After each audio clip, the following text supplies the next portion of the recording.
Il n'y a que lui que nous avons et nous n'avons personne d'autre.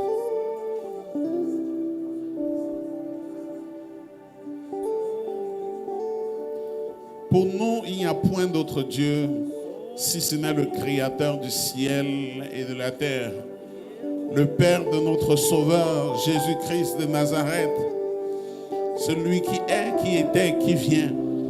En lui, nous mettons notre foi. En lui est fondée notre confiance. En lui est notre délivrance. En lui est notre salut. Il est notre tour forte. Il est notre guide. Il est notre lumière. Il est notre passé, notre présent et notre futur. Élève la voix et dit, je n'ai que toi, Seigneur. Il n'y a que toi, je n'ai personne d'autre. Il n'y a que toi, il n'y a que toi, il n'y a que toi, il n'y a que toi. Ce que tu ne fais pas ne sera pas fait. Et si quelque chose est fait, c'est que c'est toi qui l'as fait. Et à toi, je donnerai toute la gloire. Oui, Seigneur. S'il y a quelque chose qui n'est pas fait dans ma vie, c'est que tu n'as pas voulu le faire. Et si quelque chose est fait, à toi la gloire, à toi et à toi seul. Toi seul l'a fait, toi seul, personne d'autre. Et je veux te dire merci ce matin. Je veux te dire ma reconnaissance.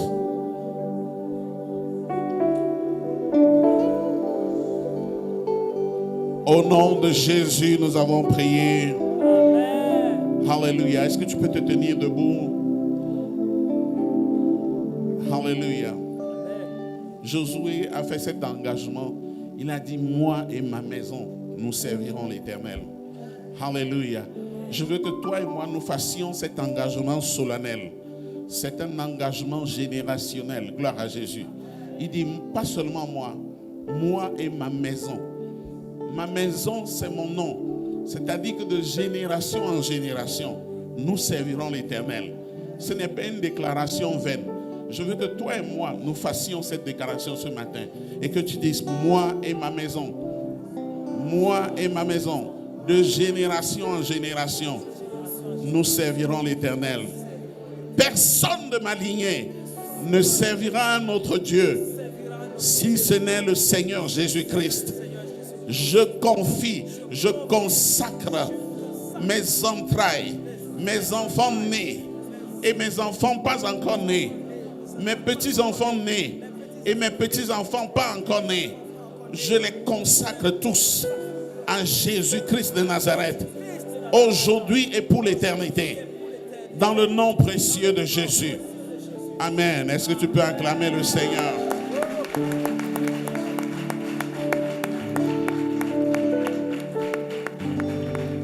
Alléluia. Asseyons-nous. Aujourd'hui, on aura une très belle fête, je crois. C'est la fin de la convention des jeunes. Et si tu es jeune ici, est-ce que je peux entendre ton acclamation si tu es jeune?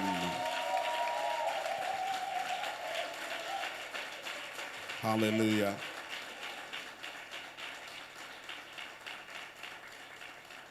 Nous avons eu une très belle semaine remplie d'ateliers, de masterclass, de brunch. Et nous nous sommes réjouis. En tout cas, moi, j'ai pris du plaisir à être là et à donner ce que je pouvais donner. Gloire à Jésus. J'ai eu le sentiment hier, en finissant l'atelier qui était réservé à maman, où elle m'a confié la partie réponse aux questions. J'ai eu faim après avoir fini. C'est-à-dire que c'est que vous m'avez vidé. Alléluia. Dis à ton voisin, on a vidé papa hier. Amen. Donc à la fin, j'ai couru à la maison pour manger parce que j'avais le vertige. Amen. Mais je prie que ces enseignements que vous avez reçus de ma part, de la part de maman, de la part des pasteurs, le pasteur Rustique, le pasteur Raoul et tous ceux qui ont intervenu, que ces enseignements ne seront pas vains dans vos vies. Ce sont des semences qui vont vite pousser dans le nom précieux de Jésus. Le mariage, c'est un carrefour de la vie. Quand tu rates ça, c'est triste. Mais je sais que tu ne vas pas rater. Dans le nom précieux de Jésus. La pauvreté, c'est le plus grand cancer qui existe au monde. Il n'y a pas pire que ça. Gloire à Jésus. Et c'est pourquoi nous vous préparons à réussir. La seule manière de traduire la gloire de Dieu, si tu es né de nouveau et que Jésus vit en toi, l'une des meilleures façons de démontrer que Jésus est en toi, c'est de réussir dans ta vie. Gloire à Jésus. C'est de ne pas être un objet de reproche. N'oublie pas, qui t'a vu a vu Jésus. Alléluia.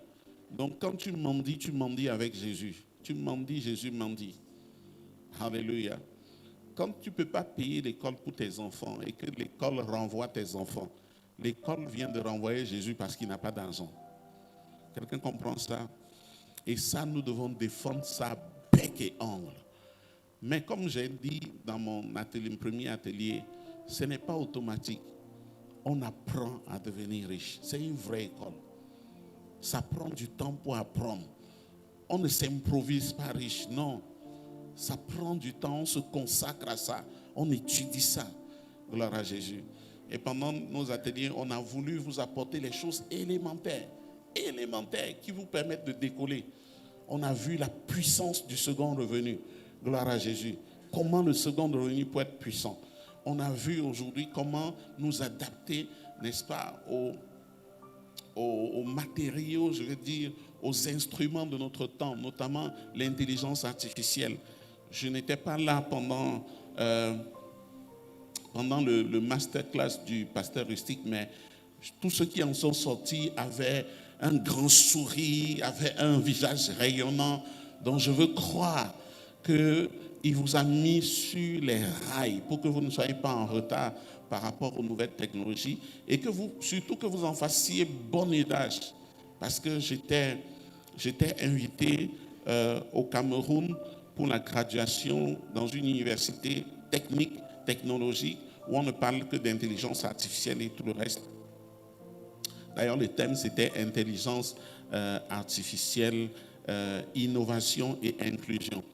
Innovation parce qu'à travers elle, chacun peut devenir un créateur, et inclusion parce que, en fait, l'intelligence artificielle peut être adaptée à tous les domaines de la vie. Il n'y a pas de domaine de la vie qui ne puisse être influencé par l'intelligence artificielle. Tu es coiffeuse, tu en as besoin, tu es couturière, tu en as besoin, tu es mécanicien, tu en as besoin, tu es médecin, tu en as besoin. Il n'y a pas de domaine où l'intelligence artificielle aujourd'hui n'est pas un must, sinon tu seras en retard. Gloire à Jésus. Je crois que pendant mon atelier, alors que nous parlions de la propriété intellectuelle, qui est comme l'un des moyens, l'un des véhicules qui nous permet de passer à là où nous sommes, vers là où Dieu nous amène. L'un des véhicules, c'était la propriété intellectuelle. Et la propriété intellectuelle, c'est la capacité que tu as de mettre ton nom sur un produit. C'est-à-dire que dorénavant, partout où on utilise ce produit, on dit oui, c'est le frère Godwill, c'est le docteur Godwill qui a créé cette application, qui a créé ce produit. C'est la sœur telle qui a créé cette boisson, qui a créé ce yaourt, qui a créé ainsi de suite. Et nous avons dit que ce serait dangereux pour chacun de nous de ne pas créer autre chose. Vous savez, je suis un ingénieur en informatique, vous le savez. Et à notre temps, pour créer une application, il fallait faire une programmation d'un niveau Bac plus 5 au moins. C'est-à-dire que pour créer une application, si tu n'as pas Bac plus 1, 5, pour faire la programmation de ton application, tu ne peux pas. Mais aujourd'hui, on crée les applications en parlant, en demandant à une intelligence artificielle, crée-moi telle application. Et il te crée, il te donne toute la programmation, et tu mets la programmation en pratique et tu as ton application. Gloire à Jésus. Donc il est inacceptable que dans ton domaine, tu ne sois pas créatif. Et on avait pris, pendant mon truc, dans la propriété intellectuelle, on avait parlé avec les choristes. Et on a donné l'opportunité à chaque choriste de créer une chanson en 10 minutes. Ça a marché ou ça n'a pas marché? Ce n'est pas seulement le texte, avec la mélodie, en 10 minutes. Et j'ai dit, si tu es chanteur ici ou instrumentiste, et en une année, tu ne produis pas au moins 10 chansons, alors c'est que tu nous crées des problèmes. Parce que s'il faut 10 minutes pour créer une chanson, C'est-à-dire le texte lui-même, on a dit à une intelligence artificielle, c'était ChatGPT qu'on a utilisé, pour lui dire, donne-nous une chanson en 2 strophes avec un couplet, avec pour thématique devant le trône de l'agneau. C'est ça qu'on a fait. Et autant que nous étions, chaque député a donné un texte différent à chacun. Donc, pour la même thématique, chacun avait son texte. On a pris ensuite, on a mis dans Suno. On a dit, on dit, toi, crée ton beat. L'autre dit, je veux du jazz. L'autre dit, je veux de l'R&B. L'autre dit, je veux du blues. L'autre dit, je veux du disco. Ainsi de suite. Et pour la même thématique, on avait près de 10 chansons avec des beats différents en 10 minutes. Si on mélangeait toutes nos chansons, on a créé un album, n'est-ce pas? Gloire à Jésus. Alléluia. Et je vous ai dit qu'on peut faire la même chose pour la cuisine. On peut faire la même chose pour la coiffure. On peut faire la même chose pour... Tu peux créer un livre de coiffure en quelques minutes où il te présente 100 modèles modernes de coiffure africaine. Il te donne les images, il te met les produits qu'il faut. Il faut 2 mèches ici, il faut ceci, il faut ça. Tu peux créer un livre de coiffure, de couture en 10 minutes. Gloire à Jésus. N'oubliez pas, ceux qui vous parlent, c'est des pasteurs. Parce que souvent, nous pensons que ces choses-là n'ont pas d'importance. L'important, c'est d'aller au ciel.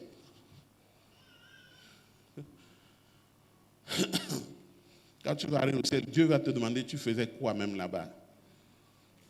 Tu as respiré mon air là-bas pour rien. Alléluia. Donc, je veux que l'année prochaine, à la même heure, quand on arrive ici, qu'on trouve des inventeurs, des créateurs. On s'est donné des défis pour les jeunes de moins de 20 ans. On a dit, en un an, tu dois faire économie de 1 million. On a montré comment, avec 10 000, tu peux produire 1 million en un an. En tant qu'élève, en tant qu'étudiant. Gloire à Jésus. Et maman là, a mis l'accent dessus hier. Il dit, quand tu es sur les réseaux sociaux, soit tu es un consommateur, c'est-à-dire une victime, soit tu es un producteur, c'est-à-dire un gagnant, un bénéficiaire. Gloire à Jésus. Quand tu prends ton TikTok et tu fais 2 heures à scroller, à regarder les gens, chaque fois que tu regardes quelqu'un, il gagne l'argent. Parce que toi, tu as perdu ton temps. Tu perds ton temps, lui gagne de l'argent. Et je vous ai dit, il y a quand même une certaine fierté dans l'homme. Enfin, moi, je ne sais pas, naturellement, j'ai cette fierté-là. J'ai cette fierté-là qui veut, je ne veux pas être le dindon de la farce. Je ne veux pas être celui-là que tout le monde vient bouffer. Je veux être gagnant. Je veux être dominateur. Je veux être vainqueur. Je veux être conquérant. Gloire à Jésus. Je ne veux pas être un spectateur. Je veux être un producteur. Gloire à Jésus. Je ne veux pas que quelqu'un bouffe mon argent parce que je l'ai regardé. Je veux bouffer l'argent de quelqu'un parce qu'il m'a regardé. Gloire à Jésus. Donc c'est important que cette fierté-là naisse en nous.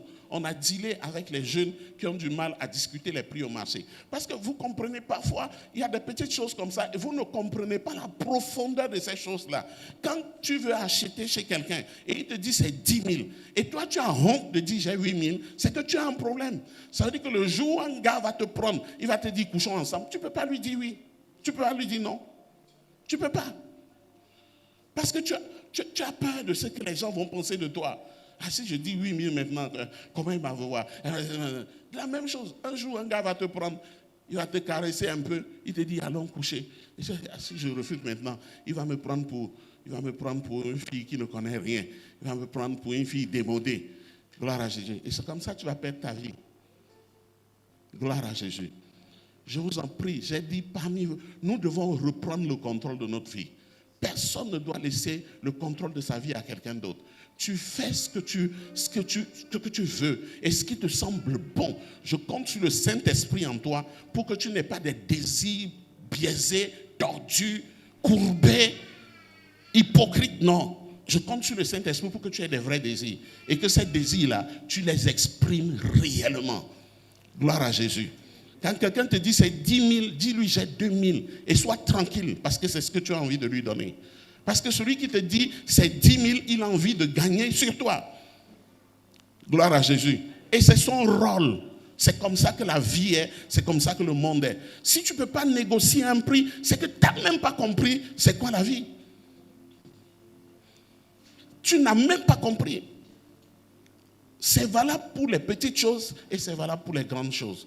C'est valable pour les petites choses, c'est valable pour les grandes choses. Pendant longtemps, j'ai éduqué tous ceux qui étaient autour de moi à savoir que nous n'avons pas le droit d'acheter au prix du marché. Quand nous allions pour acheter quelque chose, on allait toujours avec la conviction qu'on aura la faveur. C'est-à-dire que ce qu'on vend à 10 000 là, et 10 000 est le prix, nous on va acheter ça à 3 000. Et ça a boosté, ça a développé notre foi, notre audace. Moi j'ai loué des maisons sans payer un rond. Et quand j'étais à Lomé chez le prophète, j'ai vu qu'il a loué tout un immeuble. Depuis 2 ans, il n'a pas payé 5 francs. Et le propriétaire vient de temps en temps lui donner un peu d'argent. Non, je ne parle pas de quelqu'un qui est absent, il est là. Un immeuble, hein, c'est pas chambre, salon, machin truc. Immeuble, en bas, il doit avoir peut-être 10 salles. En haut, il y a 10 salles encore. Avec un patio. Depuis 2 ans, il n'a pas donné un rond au propriétaire. Et le propriétaire, c'est son ami. Quand le propriétaire ne le voit pas, le propriétaire vient lui rendre visite là-bas. Comment tu vas? Il dit non, ça ne marche pas encore. Il dit, hey, mon frère, comment? Prends les 200 000 là, débrouille-toi avec. Amen. Donc je maudis la lâcheté dans ta vie. Une fois encore, je dis, je maudis la lâcheté dans ta vie. La Bible dit que nous n'avons pas reçu un esprit de peur. Nous avons reçu un esprit d'audace, de courage. Nous sommes de la génération qui achetons sans argent. J'ai démontré dans mes cours ici qu'en tant que chrétien, même si on met tout l'argent du monde ensemble, ça ne peut pas te racheter, toi seul. Vous comprenez? Si on met tout l'argent, c'est-à-dire tout l'or, tout le diamant du monde, si on met tout ça ensemble, ça ne peut pas t'acheter. Ça ne peut pas. Tu vaux plus que ça. C'est pourquoi la Bible dit, nous n'avons pas été rachetés à coup d'or et d'argent. Jamais. L'or et l'argent ne peuvent pas t'acheter. Donc on a un prix, on a un coût, on a une valeur inestimable qui dépasse l'or et l'argent. Et dans cette dimension-là, nous avons l'autorité sur l'or et l'argent. Je vous ai toujours pris le cas de l'apôtre Labelle.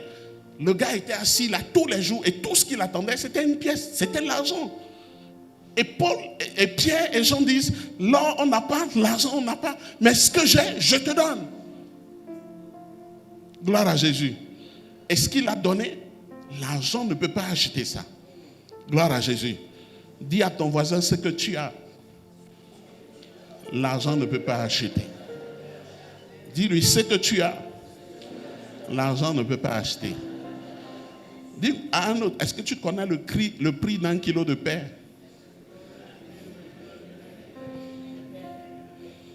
Est-ce que tu connais le prix d'1 kilo de joie?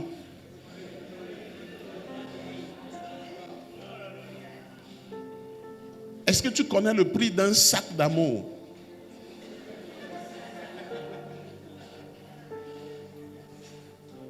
Gloire à Jésus.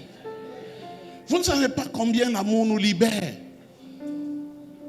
Gloire à Jésus. Vous ne savez pas, nous sommes remplis d'amour. Alléluia. Alléluia. Et l'amour de Dieu est répandu dans nos cœurs par qui? Par le Saint-Esprit. Gloire à Jésus. Sans payer. C'est free. Mais tu ne comprends pas combien l'amour là est cher. Parce que l'amour va t'empêcher le stress. L'amour va t'empêcher la rancune. L'amour va t'empêcher le manque de pardon. Gloire à Jésus. L'amour va te rafraîchir. Tu seras fraîche. Parce que tu es rempli d'amour. L'amour, tu vas le donner. L'amour, ça règle les conflits. Non, tu n'as pas compris ce que j'ai dit. Là où la guerre n'a pas pu résoudre un conflit, l'amour résout les conflits. Gloire à Jésus.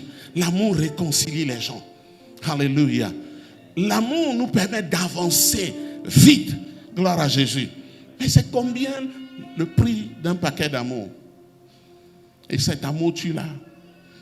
C'est pourquoi dans Acte 8, Pierre a dit à Simon, le magicien, il dit, tu péris avec ton argent. Tu n'as pas de part avec nous. Tu n'as pas de part avec nous. Tu vas acheter le don de Dieu avec l'argent. Est-ce que tu veux acheter le don de Dieu avec l'argent? Gloire à Jésus. Mais nous savons qu'en Christ, l'une des choses que nous sommes sûrs que tu as, c'est le Saint-Esprit. Et le Saint-Esprit lui-même est un don, gloire à Jésus. Et un don à l'intérieur de toi qui va produire plusieurs autres dons qu'on appelle le fruit du Saint-Esprit. Gloire à Jésus. Et la Bible dit qu'aucun don ne peut être acheté avec de l'argent. Qui comprend ça? Le don n'a pas de prix. Il n'y a pas de prix pour un don. Tu ne peux pas acheter le don avec l'argent. Ce n'est pas possible. Or, le don, tu n'en as pas qu'un. Tu n'en as pas que deux. Tu n'en as pas que trois. Tu n'en as pas que quatre. Tu as 10, tu as 15, tu as 20. Tu as 100 dons à l'intérieur. Tu es pétri de dons. Alors, c'est quoi ton prix? On t'achète à combien? C'est pourquoi nous avons dit, jeunes gens, ne cèdent pas à la tentation. Ceux qui cèdent à la tentation, c'est ceux qui ne connaissent pas leur identité, ceux qui ne connaissent pas leur prix. Ne sois pas complexé. Ne laisse pas que quelqu'un d'autre vienne déterminer ton humeur ou ta valeur. Ta valeur ne dépend pas de ce que les gens disent ou ce que les gens pensent. Ta valeur, on la connaît. Elle est affichée et aucun homme, aucun argent ne peut l'acheter. Ta valeur, c'est le sang du Fils de Dieu. Une goutte, même une goutte de ce sang, une seule goutte de ce sang, l'univers entier ne peut pas acheter. Et c'est ça ton prix. Donc quand nous marchons, quand nous allons à la conquête du monde, nous allons à la conquête du monde avec fierté, avec dignité, avec honneur, la tête levée. Parce que nous avons de la valeur, nous avons un prix, nous ne sommes pas complexés, nous ne sommes pas en insécurité, nous ne sommes pas influencés, nous ne sommes pas assujettis, non. Nous sommes des commandants, nous sommes des dominateurs, gloire à Jésus. Nous sommes des conquérants, nous sommes remplis de puissance, nous sommes puissants. Dis à ton voisin, je suis puissant et je sais que je suis puissant. Gloire à Jésus. Non, nous ne sommes pas une génération de chèvres. Nous ne sommes pas une génération de moutons. Nous sommes une race élue. Une race élue. Une race élue. Des gens pas comme les autres. Des gens différents. Nous sommes une race élue. Un sacerdoce royal. Gloire à Jésus. Et pas de n'importe quelle royauté. De la royauté suprême. De la royauté souveraine. Oui, nous sommes ce sacerdoce-là. Du Dieu créateur du ciel et de la terre. Et nous régnons sur la terre. Oui, si nous sommes un sacerdoce royal, nous devons régner. Nous régnons sur la terre. Et nos désirs sont des ordres. Gloire à Jésus. Je vous dis, apprenez à acheter sans argent. Tant que vous n'avez pas acheté dans l'argent, ne revenez pas ici. Dis à ton voisin, cette semaine, je vais acheter sans argent.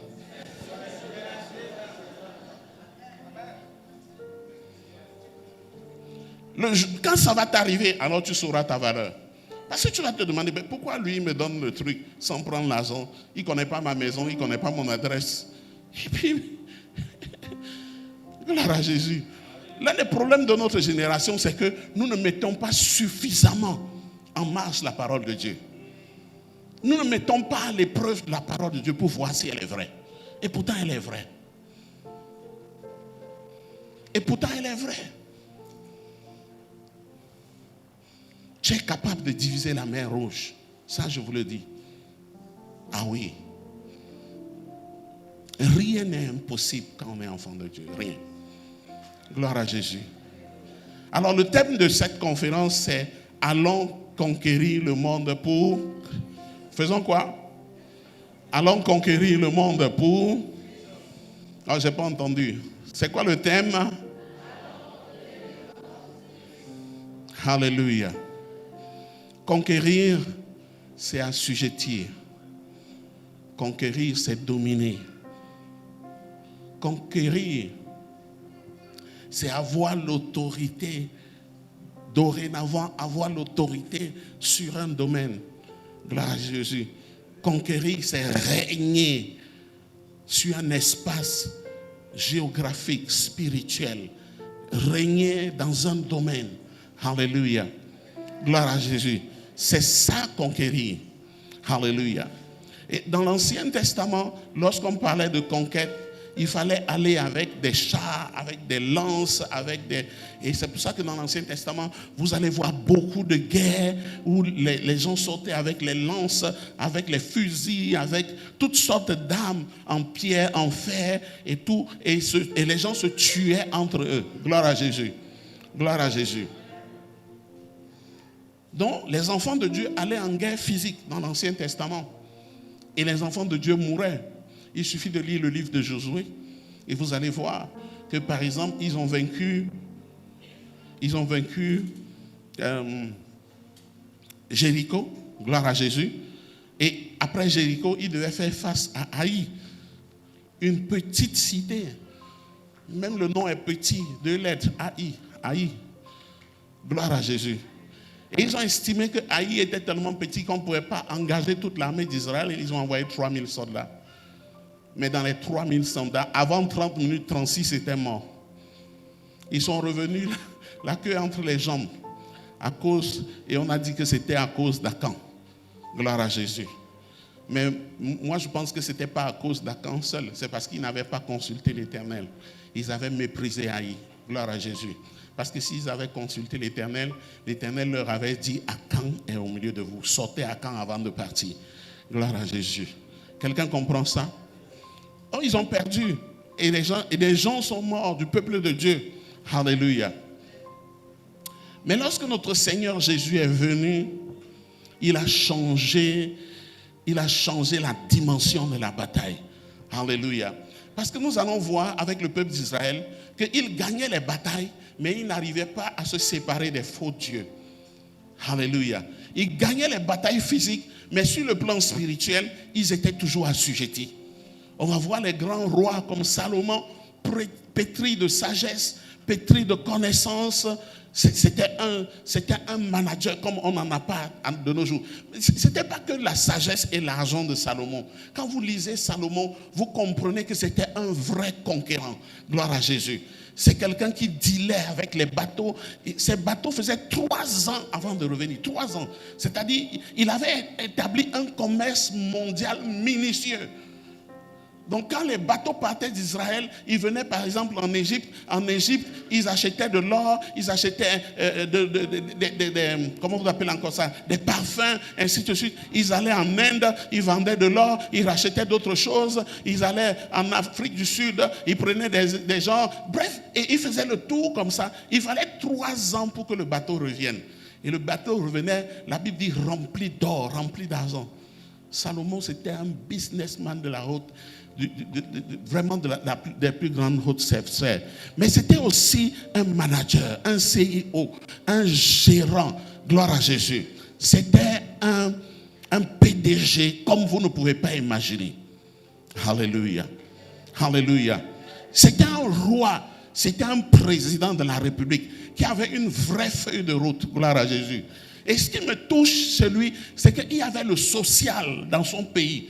Alléluia. La Bible dit que lorsque la reine de Saba est venue voir Salomon, ce qui l'a marqué, ce n'était pas la quantité d'or que Salomon avait, parce qu'elle aussi, elle en avait. Elle est venue offrir de l'or à Salomon. Mais la Bible dit qu'elle a regardé les serviteurs de Salomon, comment ils étaient habillés. Les serviteurs, comment ils étaient habillés. C'est elle qui nous explique comment on mangeait, les serviteurs mangeaient, le nombre de bœufs qu'on tuait chaque jour dans la maison de Salomon et qui étaient les premiers à manger, comment les serviteurs étaient entretenus. Donc nous, on voyait les grandes choses, les conquêtes et tout, mais elle, c'était aussi une grande conquérante. Donc elle ne regardait plus les grandes conquêtes, elle regardait les détails. Dis à ton voisin, en Christ, on regarde les détails.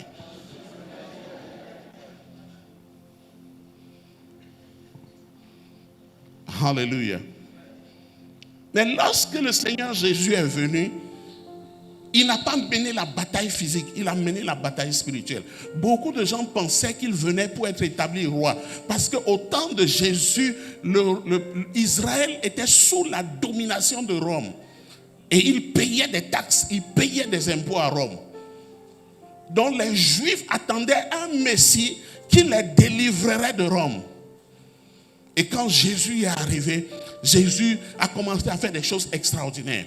Il a commencé à guérir les malades. Il a commencé à chasser les démons. Alléluia. Il a commencé à ressusciter les morts. Il a commencé à multiplier les pains. Alléluia. Il a commencé à marcher sur les eaux. Gloire à Jésus. Et les gens étaient étonnés. Mais quel genre d'homme est cet homme-là? Est-ce que ce n'est pas mieux qu'on fasse de ce gars notre roi? En fait, s'il est notre roi, c'est fini. Il n'y aura plus de famine. S'il y a famine, il amène le pain, on mange. On n'aura plus besoin d'hôpitaux. Il prie seulement, tous les malades sont guéris, les paralysés les lèvent. En fait, on va fermer notre cimetière. Parce que si quelqu'un meurt, il va le ressusciter. Ils ont dit c'est un bon roi. Et la Bible dit qu'ils sont allés le chercher pour le faire roi physique. La Bible dit qu'il a fui. Gloire à Jésus. Parce qu'il ne voulait pas garder la bataille au niveau physique. Il savait qu'avec lui, quand l'ennemi va venir, lui, en tant que roi, non, il va détruire les ennemis. Et Jésus a dit, ce n'est pas pour ça que je suis venu. Je suis venu pour le salut de l'humanité. Je suis venu pour qu'il n'y ait plus de guerre. Pour que tous les peuples soient frères en Christ. Je veux payer le prix. Je veux payer le sacrifice pour qu'il n'y ait plus de guerre. Pour qu'il y ait une seule famille sur la terre. Gloire à Jésus. Alléluia. Et il a brisé les tabous des Juifs. Pour leur dire non, vous n'avez pas, il n'y a pas une super culture qui est au-dessus des autres cultures. C'est pourquoi il a parlé avec la femme samaritaine au bord du puits. C'est pour ça que ses disciples pouvaient manger sans laver les mains. Alors que c'était la loi des Juifs de laver les mains pour manger. Ses disciples ont brisé ces choses-là, gloire à Jésus. C'était la loi des Juifs qu'une femme adultère puisse être lapidée. Mais il a déréglé toutes ces choses-là.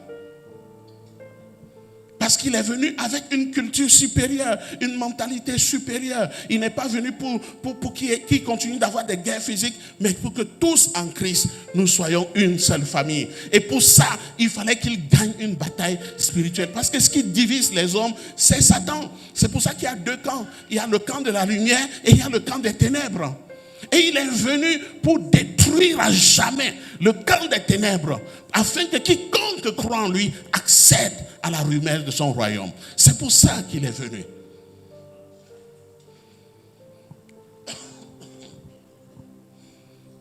C'est pour ça que toute bataille physique aujourd'hui est un leurre. On était là en 2022 quand la guerre d'Ukraine a commencé, n'est-ce pas? Alléluia. Mais aujourd'hui, où est-ce qu'on en est? Pourquoi on a laissé pendant 2-3 ans les gens mourir si on savait qu'on allait s'asseoir pour négocier? Pourquoi? Pourquoi?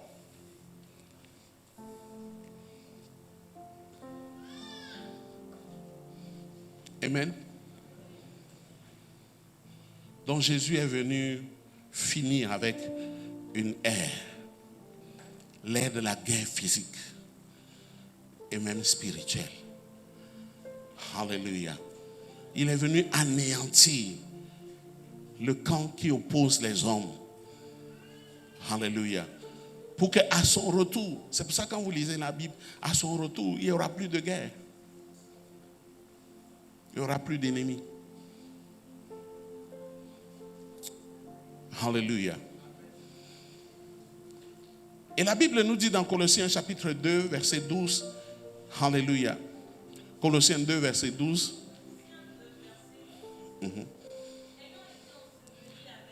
Ayant été enseveli avec lui, vous êtes aussi ressuscités en lui. Par la foi, en la puissance de Dieu, en la puissance de Dieu, qu'il a ressuscité des morts. Oui, qu'il a ressuscité des morts. Oui, continue. Vous qui étiez morts par vos offenses. Vous qui étiez morts par vos offenses. Et par l'incirconcision de votre chair. Et par l'incirconcision de votre chair. Il vous a rendu à la vie. Il vous a rendu à la vie. Avec lui. Avec lui. En nous faisant grâce. En nous faisant grâce. Pour toutes nos offenses. Pour toutes nos offenses. Il a effacé. Oui, il a effacé. L'acte dont les ordonnances. L'acte dont les ordonnances nous condamnaient. Et qui subsistait contre nous. Et qui subsistait contre nous. Et il l'a détruit. Et il l'a détruit. En le clouant à la croix. En le clouant à la croix.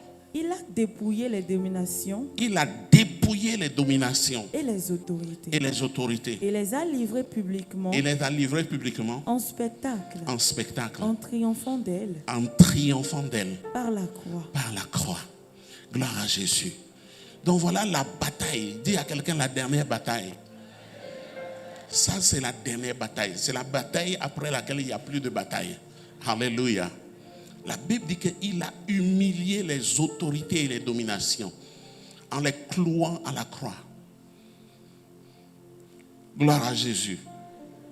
Donc, il a réellement mené la bataille contre la chose ou l'entité spirituelle qui était à l'origine des batailles physiques. Et il en est sorti vainqueur.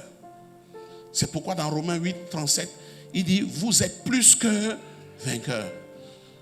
J'aime ce verset parce que en anglais, est-ce que tu peux me faire la version anglaise? 8, 37, Romains. Il dit, you are more than conqueror. C'est bien ça? 8, 37. Romains 8, 37. Pas 5, hein, 7. 1, 2, 3, 4, 5, 6, 7.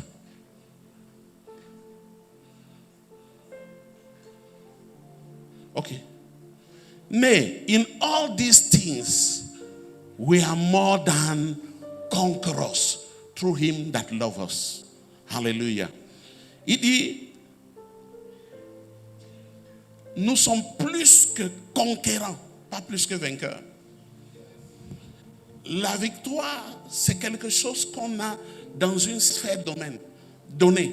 La conquête, c'est quand on ne se contente pas de la victoire. On gagne ici, et puis on décide de gagner là-bas, et puis on gagne encore là-bas. Gloire à Jésus. Vous voyez le problème de la traduction française. Donc c'est pas victoire et conquérant, c'est pas la même chose. La Bible dit que nous sommes plus que conquérants.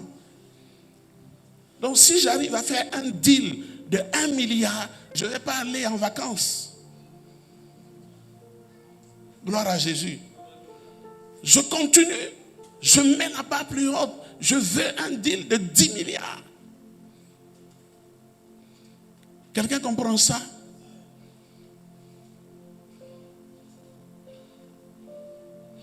Je prie, Dieu va donner à quelqu'un la grâce de creuser des forages dans le Bénin. Gratuitement. Et tu vas amener l'eau dans les lieux où il n'y a pas l'eau.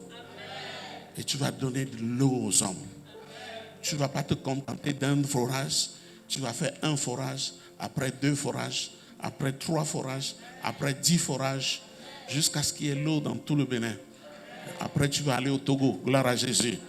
Non, je vois des gens qui vont mettre des centrales électriques dans les villages pour alimenter les villages en lumière. Gloire à Jésus. Je vois des gens qui vont payer des connexions Internet pour toute une ville. Donc, quand tu rentres dans la ville, tape, tu es sur Wi-Fi, tu es sur la connexion. Gloire à Jésus.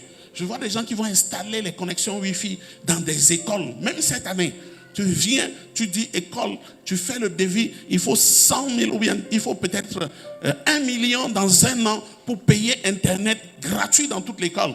Tu payes ça et chaque année, non, les élèves là vous dites Amen. Je n'ai pas dit que ça sera dans votre école. Gloire à Jésus. Alléluia. Alléluia. Donc nous sommes des conquérants. Il dit nous sommes plus que conquérants. Et qu'est-ce que nous allons conquérir en réalité? La Bible nous a dit dans Actes au chapitre 1, verset 8, que vous recevrez une puissance, le Saint-Esprit survenant sur vous, et vous serez mes témoins. Si vous voulez, vous serez mes conquérants. Gloire à Jésus. Vous serez mes conquérants. La conquête, c'est d'abord la conquête du salut.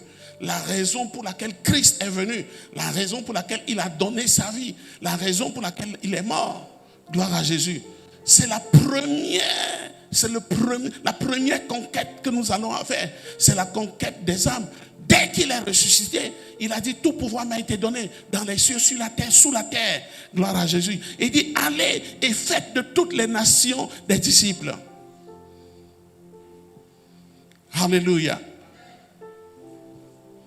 Gloire à Jésus.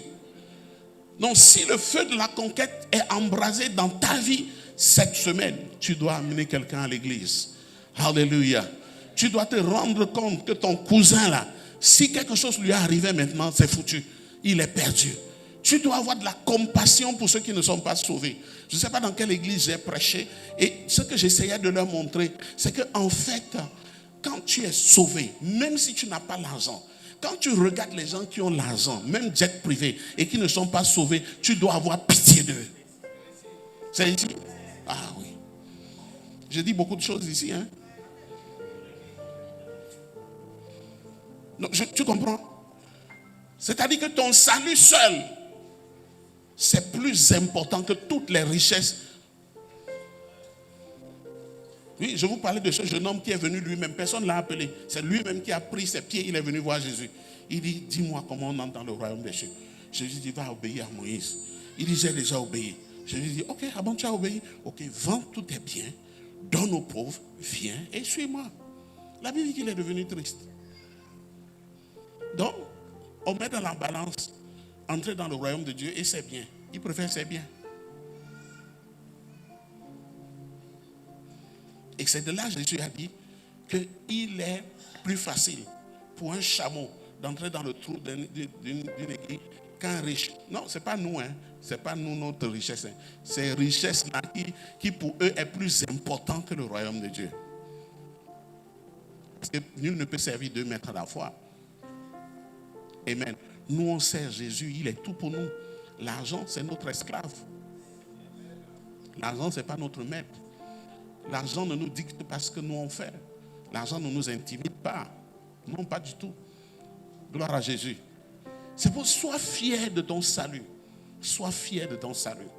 Sois fier de ton salut.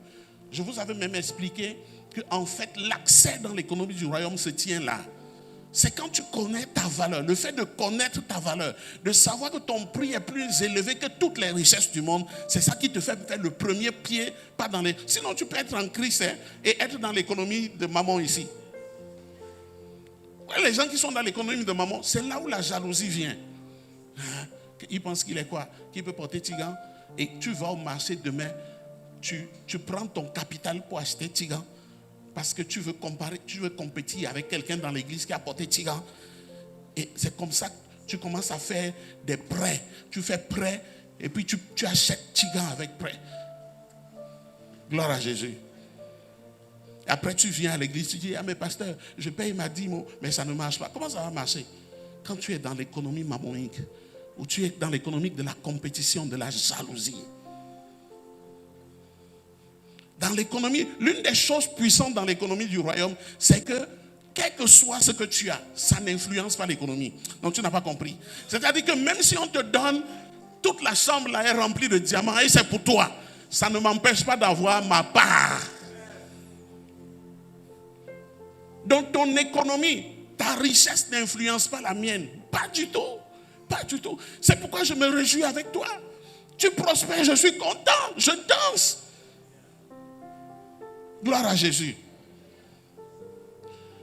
C'est pourquoi à un moment donné, quand j'ai commencé à étudier l'astrologie, un jour j'ai découvert que Dieu a créé une planète à 400 années-lumière d'ici et toute la planète est 40 fois plus grosse que la Terre et la planète est constituée de diamants. J'ai dit, tiens, diamants que nous on cherche ici comme ça. Dieu a mis ça là-bas dans l'air comme ça là pour rien. Gloire à Jésus. Ça dit que s'il casse la planète, là, il envoie ça ici, le diamant va coûter 100 francs au marché. Gloire à Jésus. Est-ce que quelqu'un comprend ce que je dis? Non.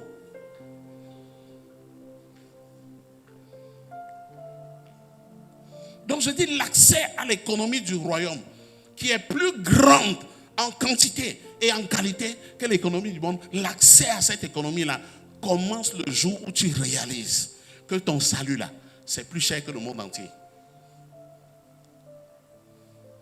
Sans ça, tu seras en train de discuter avec les miettes ici sur la terre.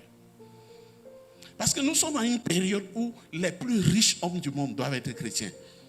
Je le crois. Je le crois. Nous allons enseigner comment y parvenir. Les gens avant nous n'ont pas enseigné. Mais nous, on a cette science-là. On peut enseigner. Parce que c'est dans la Bible. La Bible dit, vous prêterez aux nations. Vous ferez quoi? Vous prêterez aux nations. Non, ce n'est pas un dessin. Ce n'est pas juste une fixation. Non, non, c'est la vérité. C'est la vérité. Moi, avant de mourir, je dois produire au moins 20 milliardaires en dollars. Ah oui.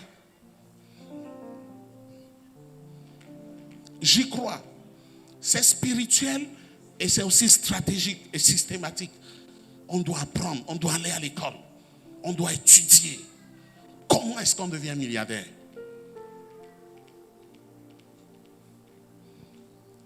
Gloire à Jésus.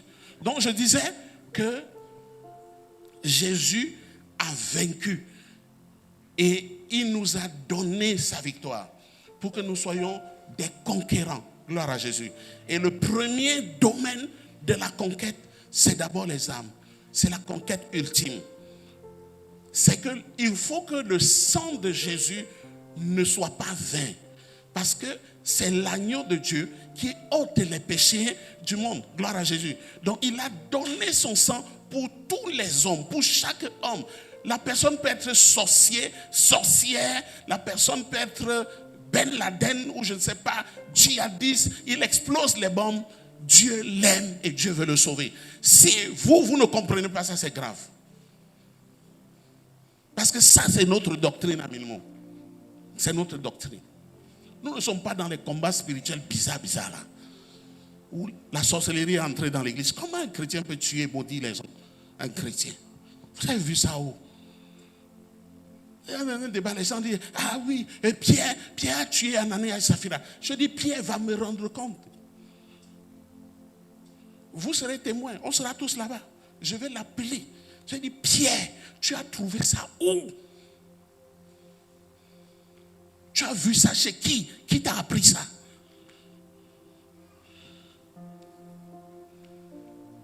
On ne tue pas les gens en Christ. On aime les gens. On fait quoi? Le seul moyen de mettre le feu sur la tête de quelqu'un, c'est écrit dans Romains 12. Tu veux embraser la tête de quelqu'un? Fais-lui du bien. Il te fait du mal, fais-lui du bien. Il te fait mal, fais-lui du bien. Dieu a dit, à moi la vengeance, à moi la rétribution. Donc je n'ai même pas besoin de penser du mal de quelqu'un. Souhaiter que le malheur arrive à quelqu'un. Non. C'est parce que tu n'as rien à faire. C'est pour ça que tu penses du malheur des gens. Je vous dis et je le redis encore. À moins que votre salut ne soit pas véritable, aucun sorcier ne peut influencer la vie d'un chrétien. Je le dis encore.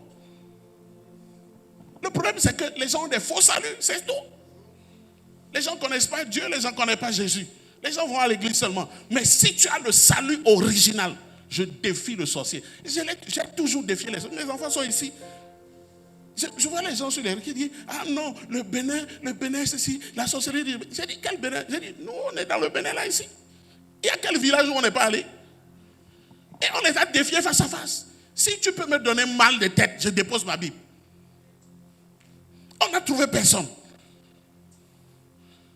Vous voyez comment on est arrivé à réduire la puissance de Christ?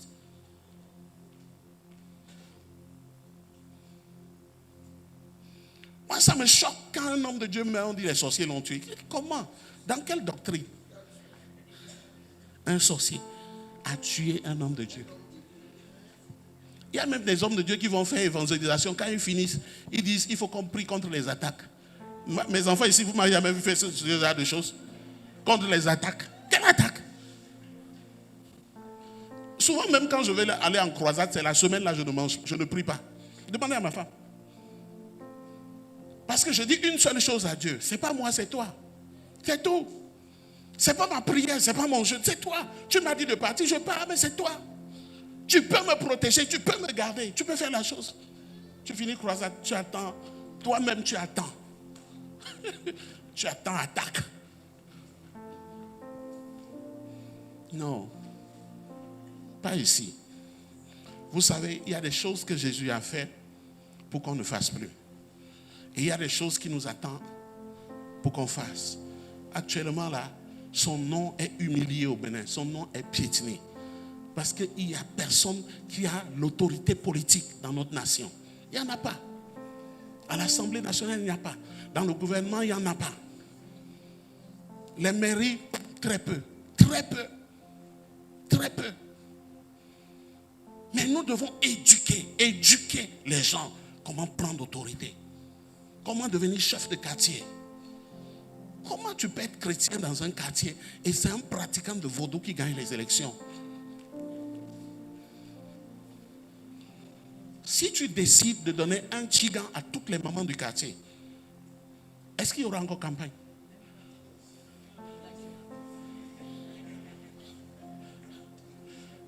Non, je vous pose la question. Tigan, tu prends Tigan là. Tu prends 500 demi-pièces et tu distribues à toutes les femmes. Tu laisses les hommes. Gloire à Jésus. Parce qu'une femme, elle est capable de donner consigne de faute à son mari et à ses enfants et ils ne pourront pas faire autrement. Et quand tu vas aller là, il faut voter tel. Parce que si tu ne votes pas, je vais te faire tout de dos dans cette chambre, tu vas souffrir.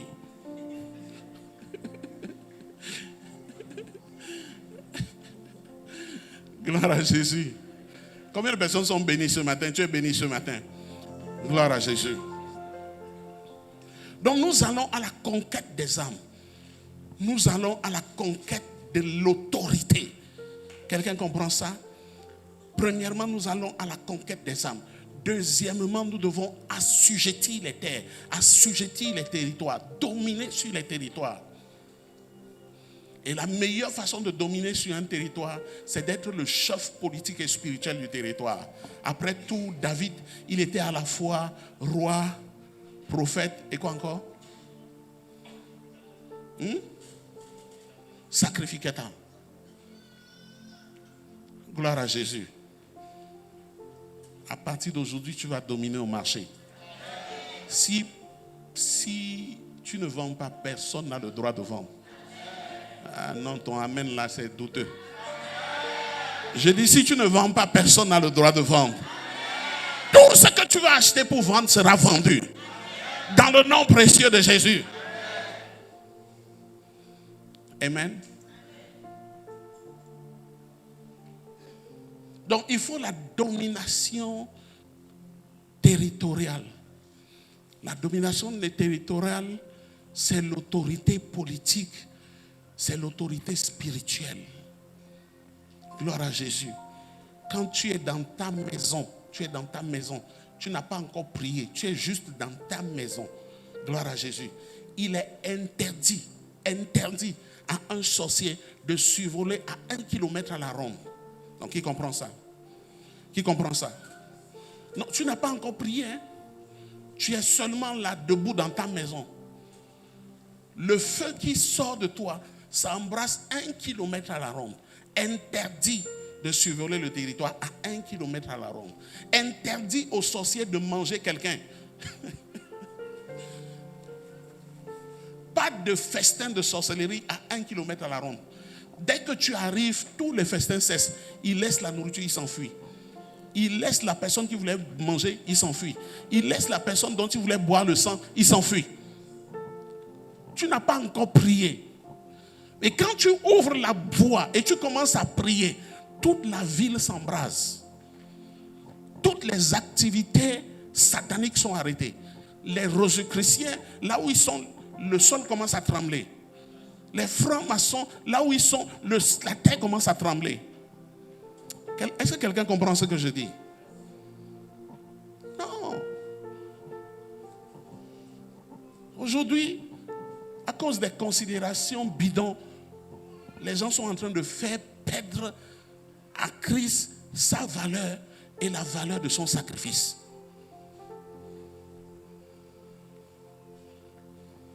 Nous, on dit qu'un démon ne peut pas habiter dans la vie d'un chrétien. Les gens disent que le démon peut habiter dans la vie d'un chrétien. Je ne comprends pas. Vous savez ce que ça veut dire chrétien? Ça veut dire que Christ habite en toi. C'est ça, chrétien. Expliquez-moi un peu. Même du temps de Jésus, même quand les autorités spirituelles ne le reconnaissaient pas, les démons le reconnaissaient. Personne n'a mieux présenté Jésus dans son temps que les démons. Maintenant, le Jésus là habite en moi. Et puis, Abikou aussi habite en moi.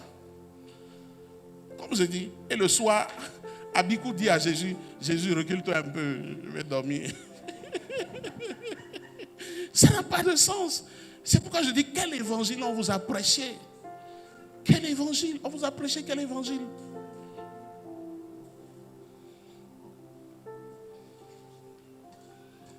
On dit la puissance qui a ressuscité Christ des morts.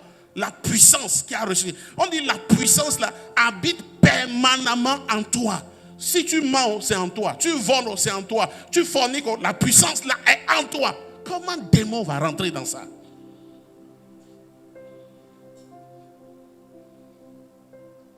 Comment?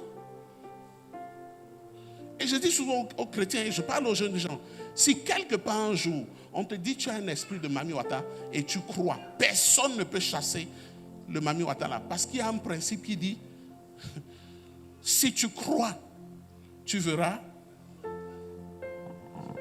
Tout ce que tu crois, tu verras sa gloire. Tu ne peux pas enlever ça. La chose, donc la meilleure façon de garder les démons en quelqu'un, c'est de lui dire tu as Christ et puis tu as encore un démon.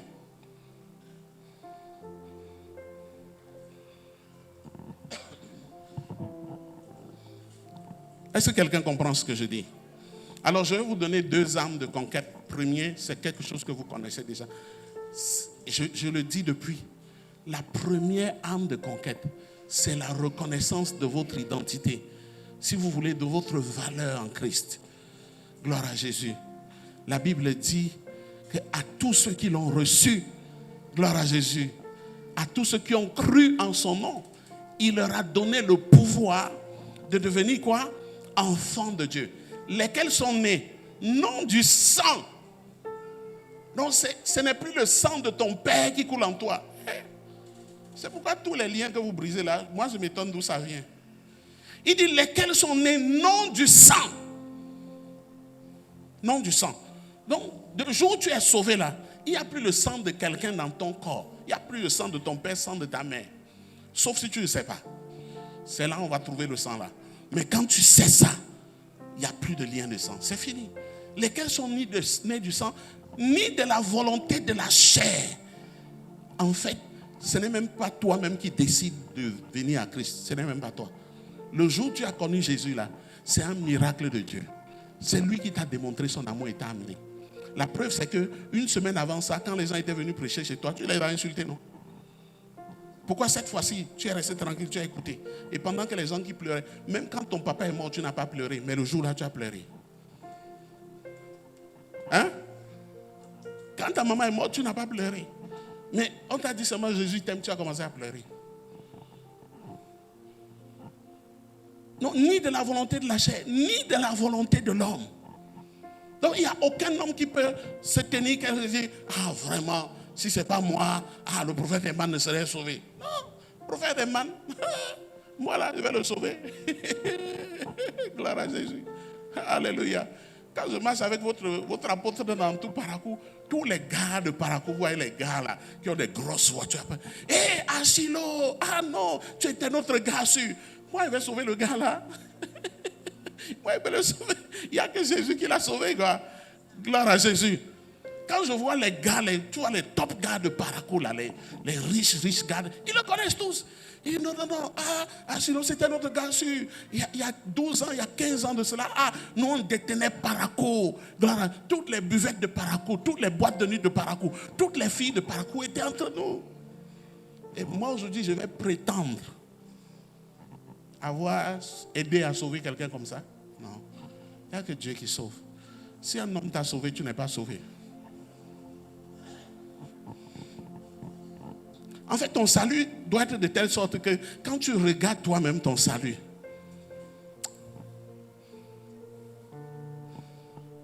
tu secoues la tête et tu dis merci Jésus. Il n'y a que toi qui puisses faire ça. Gloire à Jésus. Alléluia.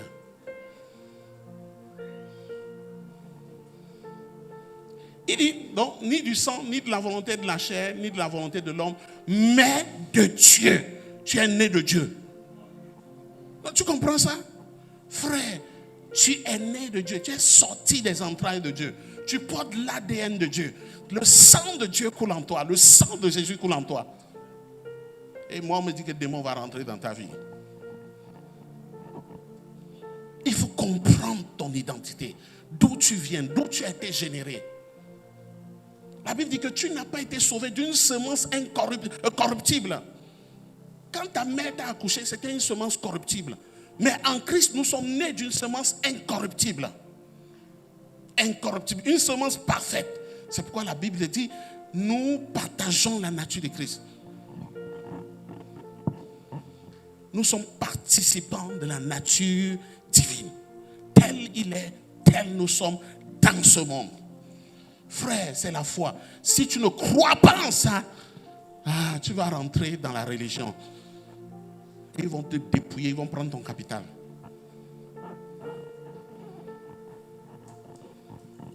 Est-ce que quelqu'un comprend ça? Donc, premier instrument, et je pense que quand vous êtes à Milmo, on vous a tellement intoxiqué avec ça. Non, vous ne pouvez pas être à Milmo et marcher la tête basse. Votre tête haute ne dépend pas de ce qu'il y a dans votre poche, non. C'est la fierté, c'est cette arrogance que nous avons. Parce que le roi des rois, le Seigneur des seigneurs habite en nous. Nous le portons partout, nous ne sommes jamais séparés de lui. Nous ne cherchons pas sa face. C'est l'homme le plus proche de nous. C'est l'homme le plus proche de nous. Personne n'est plus proche de nous que lui, personne. À aucun moment nous ne le cherchons, il n'est pas perdu. Il nous parle à tout moment, dans toutes circonstances, 24 heures sur 24. Nous sommes de la génération de ceux qui prient sans cesse. Parce que toujours conscient de sa présence, de sa suprématie, toujours conscience de son amitié, de son amour. Toujours à aucun moment, il n'y a rien qui nous sépare de l'amour de Christ, rien. Vous avez été endoctrinés dans ça. Gardez ça. Maintenez ça. Alléluia. Et la deuxième chose, c'est qu'il nous a donné un nom. Alléluia. Philippiens chapitre 2, verset 9. Alléluia. Il ne s'est pas vu comme égal de Dieu. Philippiens 2, verset 9. Verset 9. Oui. C'est pourquoi aussi Dieu l'a souverainement élevé. Viens au verset 6. Verset 6. Lequel, existant en forme de Dieu, n'a point regardé comme une proie à arracher d'être égal avec Dieu, mais s'est dépouillé lui-même, en prenant une forme de serviteur, en devenant semblable aux hommes et ayant paru comme un simple homme. Il s'est humilié lui-même, se rendant obéissant jusqu'à la mort, même jusqu'à la mort de la croix. C'est pourquoi aussi Dieu l'a souverainement élevé et lui a donné le nom qui est au-dessus de tout nom, afin qu'au nom de Jésus, tous genoux fléchissent dans les cieux, sur la terre et sous la terre, et que toute langue confesse que Jésus-Christ est Seigneur, à la gloire de Dieu le Père. Alléluia.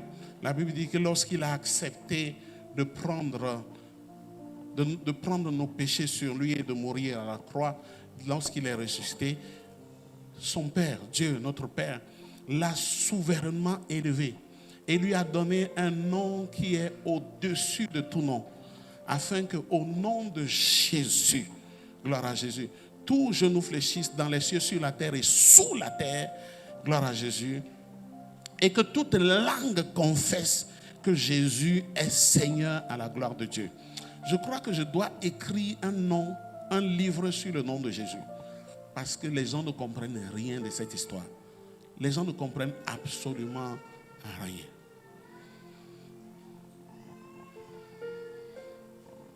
Avant qu'il ne meure, on l'appelait quoi? On l'appelait qui? Après sa résurrection, on l'appelait qui? Mais la Bible nous dit que Dieu lui a donné un nom nouveau qui est au-dessus de tout nom. Donc en fait, le nom de Jésus a changé après la résurrection. Et c'est quoi le nouveau nom? Hein? C'est quoi le nouveau nom? Non, ce n'est pas Christ. Je vais vous montrer ça de façon simple. Supposons que vous êtes maire de Parakou. Ok? Supposons que c'est toi le maire de Parakou. Donc, on t'appelle Monsieur, Son Excellence, Monsieur Rustique, maire de Parakou. Gloire à Jésus. Quand tu donnes un ordre aux gens à Parakou ici, qu'est-ce qu'ils font? Ils obéissent. Maintenant, tu vas à Bomé, tu donnes ordre à quelqu'un, il va exécuter. Pourquoi? Parce que tu n'es pas sous ta juridiction. Gloire à Jésus. Mais supposons que tu deviennes président de la République. Son Excellence, Monsieur le Président de la République, Rustique. Gloire à Jésus. Si tu donnes un ordre à Parakou, est-ce qu'ils vont obéir? Si tu donnes un ordre à Bomé, est-ce qu'ils vont obéir? Est-ce que ton nom a changé? C'est tout.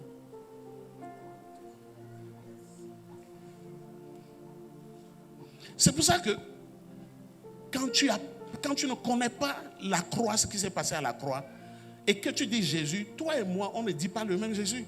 Si tu crois que démon peut entrer dans un chrétien, tu crois ça. Toi et moi, quand on dit Jésus, on ne dit pas la même chose. Si tu crois qu'un sorcier peut te tuer, ou peut tuer un chrétien, quand tu dis Jésus, toi et moi, on ne dit pas la même chose. C'est pourquoi il y a des gens, tu vois, il y a un démon, il veut Jésus, au nom de Jésus, le feu de Jésus, le feu de Dieu, le feu de mon père, de ma mère, le feu du ciel. Rien ne fait paix. Donc quand nous disons Jésus là, nous ne disons pas la même chose. Toi, ton Jésus, tu peux l'avoir délimité sur un petit territoire. Alors qu'il est le souverain. La Bible dit que Dieu lui a donné un nom au-dessus de tout nom. Gloire à Jésus. Afin qu'au nom de Jésus, tout genou fléchisse. Où? Dans les cieux. Donc quand les anges entendent le nom de Jésus, ils font comment? Ils tremblent. Sur la terre. Donc sur la terre, peu importe. Peu importe. On n'a pas dit au Bénin. C'est pour ça que les théories les démons du Bénin sont plus puissants. Les vaudous, ça me rend malade. Ça me rend malade. Le Bénin n'est pas sur la terre. Est-ce qu'il y a l'homosexualité au Bénin? Bon, mais est-ce que ça vient d'ici? Il y a des pays où les gens vont à la mairie, 2 garçons avec la barbe, ils vont à la mairie, et puis leurs familles viennent les acclamer. Vous pensez que les démons du Bénin sont faits plus forts que les démons de là-bas?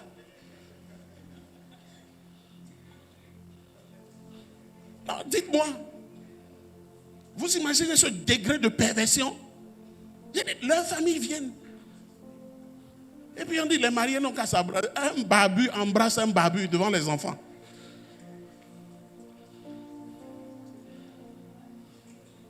Frère, il n'y a aucun démon puissant au Bénin. Il n'y a aucune autorité plus puissante que Jésus au Bénin. Calmez-vous. J'ai un de mes fils, le pasteur Arnaud, le pasteur de Tacon. Le gars, quand il y a la galère chez lui, il sort le matin à 5 heures, il visite tous les carrefours. Là où il y a les œufs, il ramasse. Là où il y a l'argent, il prend. Non, c'est son boulot. Il y a pas, tu ne peux pas.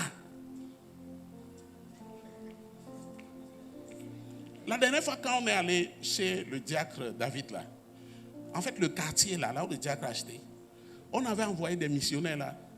Et puis, un de mes fils, il est parti là-bas avec huile. Le plus grand vaudou là, il a versé huile là-dessus. Et il a maudit le vaudou là. Les gens du village sont sortis, l'ont poursuivi, il a fui. Gloire à Jésus. Ils ont fini par l'attraper. Ils l'ont attrapé. Ils l'ont tapé. Ils l'ont amené au commissariat. Gloire à Jésus. Et on m'a appelé. J'ai envoyé l'apôtre Georges avec un peu d'argent. Donc on a négocié, on a payé. Il est sorti. Mais quand on est reparti dans le quartier, on n'a plus retrouvé le vaudou là. On n'a plus retrouvé. On n'a pas retrouvé. J'ai dit, apôtre Georges, ou bien on te trompe. J'ai dit, maçon, on a marché. On dit, il était ici.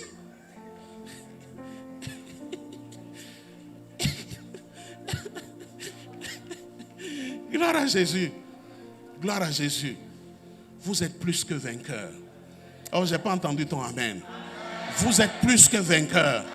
Il n'y a aucun hôtel dans ta maison qui peut t'attraper. Non. Non. Non. J'ai dit à mes pères un jour, on priait, détruire l'hôtel de 6 heures. J'étais fatigué. J'ai dit, écoutez, si vous voulez qu'on détruise les hôtels, allons prêcher l'évangile. Parce que vous savez ce que ma Bible me dit? La Bible dit que Jésus a amené son sang dans un hôtel qui n'est pas fait de main d'homme. Gloire à Jésus. C'est l'hôtel des hôtels. Est-ce que vous comprenez? Maintenant, est-ce que vous savez où l'hôtel là se trouve? Dans le cœur de quiconque est sauvé. Donc, si vous voulez détruire les hôtels dans une région là, il faut seulement qu'il y ait 5 personnes qui soient sauvées dans la région. 5 personnes. Du véritable salut. On lui prêche l'évangile comme on prêche à Minou. C'est fini. C'est fini. Vous revenez là, 3 ans après, la moitié de la ville est chrétienne. Vous revenez là, l'hôtel de la ville a pris feu.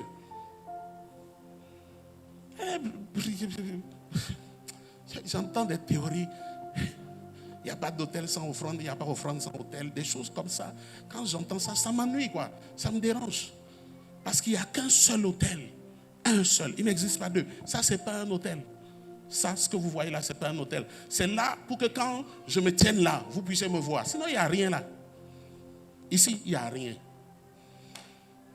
Vous pouvez venir ici, vous allez prier, vous allez obtenir guérison. Je sais. Mais en fait, ce que je veux vous dire, c'est qu'il y a un hôtel plus grand dans vos cœurs. Ce que vous pouvez obtenir ici, vous pouvez l'obtenir à la maison. Est-ce que vous comprenez ça? Si tu ne reconnais pas l'hôtel qui est dans ton cœur, tout autre hôtel dehors là, c'est...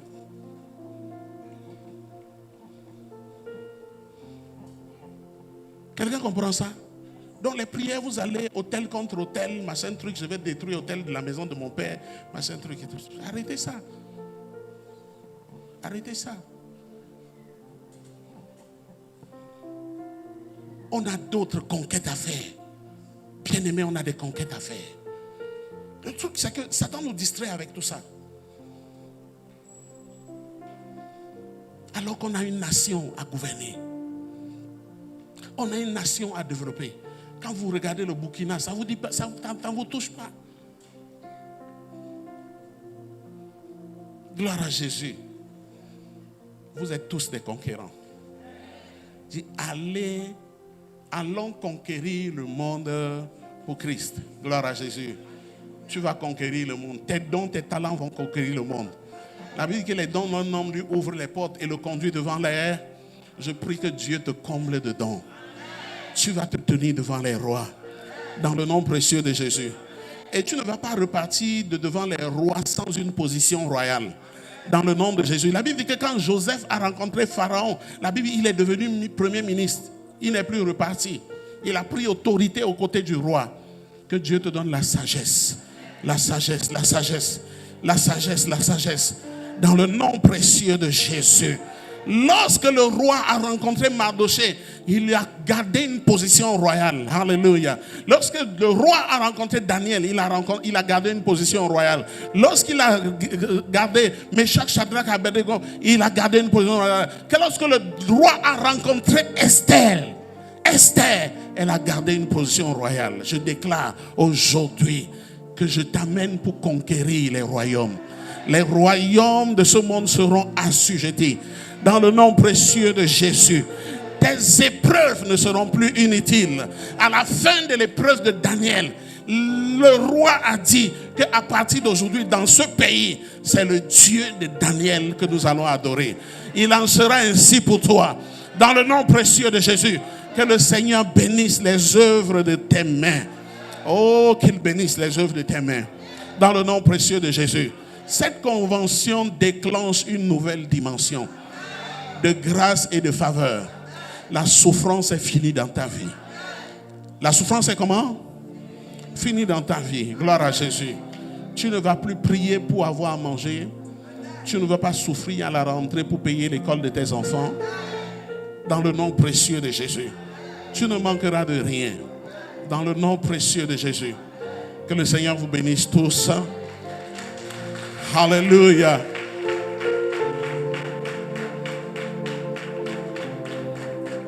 Asseyez-vous. Je ne vais pas partir sans dire ma reconnaissance à mon fils, l'apôtre Achille Matanvi et son épouse. Est-ce qu'on peut acclamer la grâce de Dieu pour lui?